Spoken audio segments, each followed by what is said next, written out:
Salut à toutes, salut à tous, bienvenue dans le deuxième épisode de la saison de Gravité Zéro, votre magazine qui vous fait prendre de la hauteur et une grande bouffée d'escalade. On va partir dans cette émission vers toutes vos rubriques préférées, l'actu du mois, le conseil du pro de notre ami guide Didier et puis un portrait à ne pas manquer, c'est celui de François Kaiser. C'est un grimpeur de bloc, un vrai talent, un chat sur le mur, il est multiple champion de France, il a même fait des podiums en Coupe du Monde. Allez, moi tout de suite je vous accueille ici à Toulouse pour vous faire découvrir la salle Altissimo. Elle est notamment dédiée au bloc.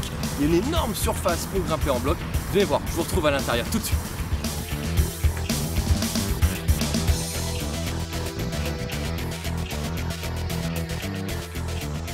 Allez, comme promis, on est dans la salle Altissimo ici à Toulouse et on a trouvé le responsable, le patron, le grand chef, Olivier. Écoute, bienvenue déjà Olivier dans Gravité Zéro. Merci de nous accueillir ici dans ta salle. J'aimerais qu'on revienne un peu sur l'historique des salles d'escalade. Finalement, c'est pas nouveau, ça fait un moment que ça existe et tu étais un des pionniers à créer des salles. Retrace-nous un petit peu l'histoire des salles. Alors la première salle Altissimo a vu le jour en 1995, donc ça fait, on est sur la 18e année maintenant. Ouais. C'était la seconde salle à cordes de France, donc ça s'est développé petit à petit, doucement. C'était pas facile l'activité au départ, puisqu'on s'adressait surtout à un public de grimpeurs, mais ça a vraiment évolué. La pratique s'est élargie, on a beaucoup plus de clients et toute organisation des salles d'escalade est faite pour satisfaire en fait ses clients venant de divers horizons. Alors justement, c'était quoi l'objectif au départ? C'était d'aller chercher les grimpeurs qui eux grimpaient en falaise toute l'année, mais malheureusement la météo n'est pas toujours de la partie, et de les emmener en salle. Et dans un deuxième temps, finalement, c'était de capter peut-être un public sportif, voire moins sportif, et de les amener à l'escalade. Il y avait un petit peu ces deux objectifs. Il y avait ça. Moi j'étais grimpeur au départ, il n'y avait pas de... En fait, l'activité d'escalade en salle n'existait pas. Je l'avais rencontré en Belgique, je trouvais ça vraiment bien. Ouais. Et puis l'idée, c'était de rendre l'escalade accessible à tous. Donc c'était un petit peu simplifier, j'allais dire, l'escalade, la pratique de l'escalade en termes d'achat de matériel, etc.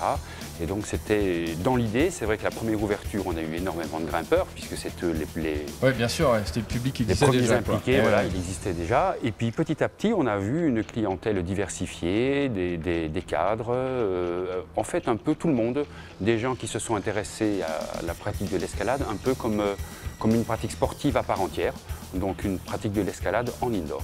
Voilà, par exemple, ici on est quand même une super grande ville, on est à Toulouse, je crois que vous êtes ouvert jusqu'à 23 h le soir. 23 h. Donc ça veut dire que la personne lambda qui travaille en journée, elle peut venir grimper le soir. Tout à fait. Ouais. C'est convivial, il y a de la musique et du coup vous touchez vraiment un public hyper large et peut-être pas justement qui serait allé grimper en falaise spontanément. Quoi. Voilà, on est ouvert 7 jours sur 7, donc quand même, voilà, on est ouvert tout le temps.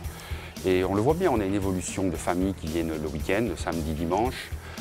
En semaine, il y a des grimpeurs, mais il y a vraiment des gens qui viennent ici comme ils vont faire du fitness, qu'ils iraient faire du fitness dans une salle de sport. Alors présente-nous la salle de sport, la salle d'escalade. Je crois qu'il y a un peu deux univers. Il y a un univers qu'on appelle à cordes, qui sont vraiment des voies, et puis un univers ici quand même très grand. Du bloc. Explique-nous peut-être un petit peu la différence entre ces deux univers.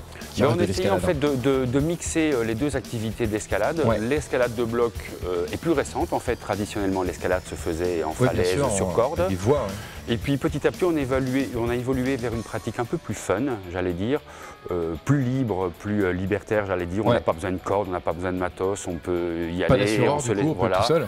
On grimpe, on se laisse tomber, on se réceptionne. Voilà, donc on essaie de mélanger les activités en les interpénétrant un petit peu. Donc on a la corde d'un côté et l'espace bloc de l'autre côté. Bon, bah écoute, ce que je te propose, c'est que nous, on va les tester un petit peu, on va faire un peu de corde et puis on essaiera tu vas nous donner 2-3 conseils sur les blocs, parce qu'en plus, il y a des petits sauts à faire, ça a l'air ludique. Et puis, bah nous, on va partir vers l'actu du mois et on part sur la Côte d'Azur où le team EB s'est mis à grimper. Et apparemment, c'est un nouveau spot aussi, une nouvelle falaise. Allez, je vous laisse découvrir ça.